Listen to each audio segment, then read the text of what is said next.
우리는 어떻게 하면 나의 마음을 다스릴 수 있을까요?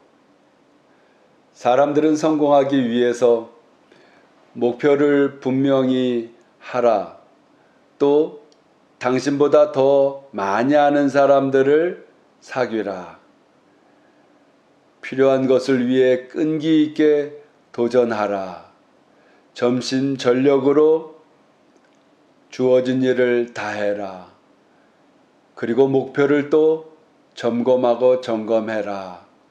이렇게 성공적인 요인들을 여러 가지들을 이야기합니다. 이 성공적인 요인들뿐만 아니라 가장 먼저 앞서 나가야 될 것에 관하여 성경은 우리의 감정을 다스릴 줄 알아야 한다고 말씀하고 있습니다. 또한 우리 마음을 잘 다스리며 신앙관리를 잘 해야 된다고 말씀하고 있습니다. 먼저 우리 감정 관리에 대해서 화를 내는 것으로는 하나님의 의의를 드러낼 수 없다고 하셨습니다. 지금 사회는 많은 충동적인 일들과 불안의 요소들과 또 내적인 불안감들 때문에 화를 갖고 산다라는 말들을 자주 하고 듣습니다. 화를 자꾸 내다 보면, 짜증을 내다 보면 이런 것이 습관이 되어집니다. 그러다 보면 꼭 같은 상황이 되면 반사적으로 또 부정적인 표현들이 표출됩니다. 뿐만 아니라 요즘에는 환경을 통한 충동의 영향들을 많이 받기 때문에 화를 내게 하는 여러 요인들의 부정적인 상황에 영향을 받아 짜증을 내고 화를 내게 됩니다. 그러다 보면 또 이런 것이 반복되어짐으로 해서 화를 내는 원인도 중요하겠지만은 문제는 그 결과를 통해서 부정적인 열매들을 나타내기 때문에 화를 내는 것으로는 하나님의 영광, 하나님의 의, 하나님의 옳음들을 나타낼 수가 없기 때문에 화를 내미 옳지 않다고 말씀하고 계신 겁니다. 이런 말이 있습니다. 강자가 먼저 화를 내는 법은 없다. 강자는 이성적인 판단과 상황들을 잘 헤아리기 때문에 먼저 화를 내는 경우가 많지 않다고 하는 겁니다. 화를 내게 되면 단순히 우리의 감정적인 문제만이 아니요 우리의 육체에 악영향을 미치기 때문에 혈압이 상승된다든가 이러한 것은 얼굴 피부색에 뻘거지는 것을 통해 볼 수가 있습니다. 그러다 보면 여러 가지 우리 육체의 부정적인 요인들이 정상적으로 흐려야 되는 혈류가 거꾸로 흐른다는 말들처럼 혈류가 거꾸로 흐를 일이야 있겠습니까? 많은 여러 가지의 장기들의 기능들이 좋지 않은 영향들을 맞아 결국에는 우리 몸에도 부정적인 결과를 가져온다고 하는 것입니다.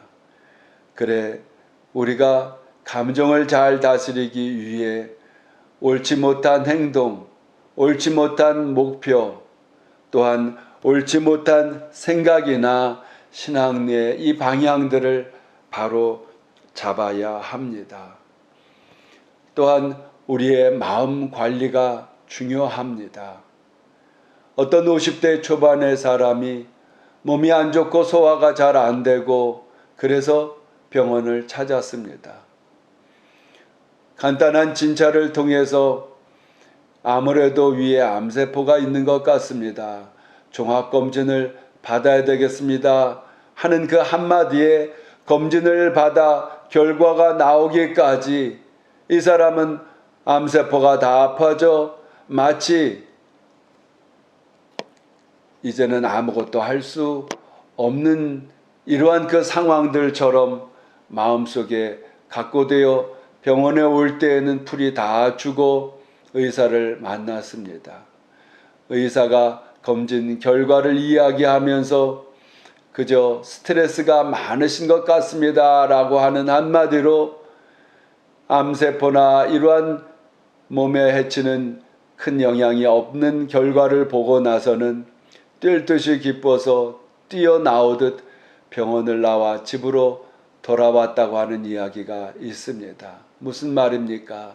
마음에 우리가 잘 다스리는 것이 얼마나 중요한 것인지를 단적으로 말씀하고 있는 것입니다. 보통 한국 사람들의 이 병은 시민성이라고 합니다. 마음에서 나오는 것, 그 마음에 있는 스트레스, 여러 작용들 속에서 있는데 그 중에 하나는 지나친 명성과 재물에 대한 욕심 때문이요. 노여움을 다스리지 못하기 때문이요. 또 자유로이 허랑과 방탕을 절제하지 못하기 때문이요. 맛있는 음식 앞에서 살찌게 하는 그 음식들 속에서 절제하지 못하기 때문이요. 근심과 걱정을 없앨 수 없어서 마음으로 인해 육체에도 병이 있다고 하는 것이지요. 이러한 길들을 위해 성경은 기도라고 하는 길을 마련해 주셨습니다. 우리가 기도함으로 해서 마음의 두려움과 염려와 근심과 걱정과 하나님의 말씀에 벗어난 지나친 탐심과 욕심들과 또한 우리의 감정적인 노여움의 분이라고 하는 데에서 벗어날 수 있는 은혜의 성령의 충만함으로 우리가 우리의 마음을 다스릴 수가 있게 되는 것입니다. 끝으로 우리는 신앙의 관리를 잘 해야 합니다. 시편 127편 1절에 여호와께서 집을 세우지 아니하시면 세우는 자의 수고가 헛되고 그 하나님께서 지켜주시지 아니하시면 파수꾼의 경성함이 허사로다. 또한 잠언 29장 26절에는 사람의 일의 작정은 여호와께로 말미암음이니라. 그 결과를 이루게 하시는 것은 하나님이시라고 하는 것이지요.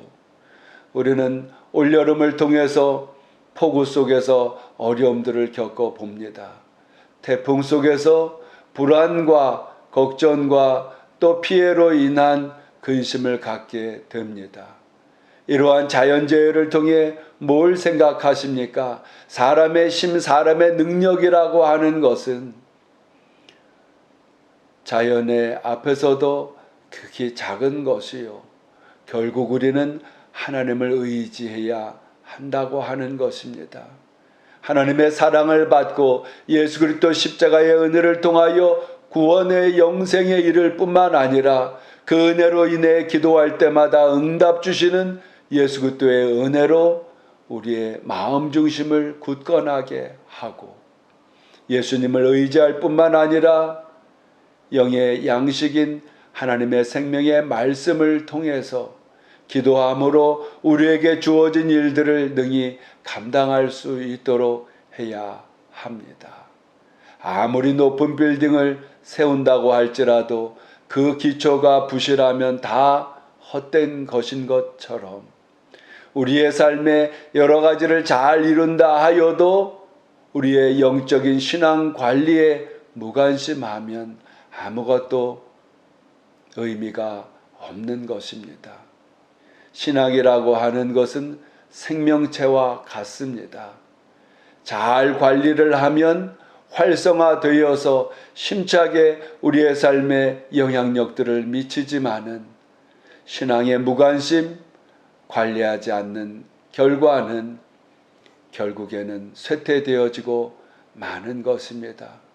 예수님을 의지하시고 생명의 말씀과 함께 오늘도 우리의 감정을 다스리고 마음을 다스려 뜻하는 일들을 이루어 하나님께 영광된 하루하루 되시기를 주의 이름으로 축원드립니다.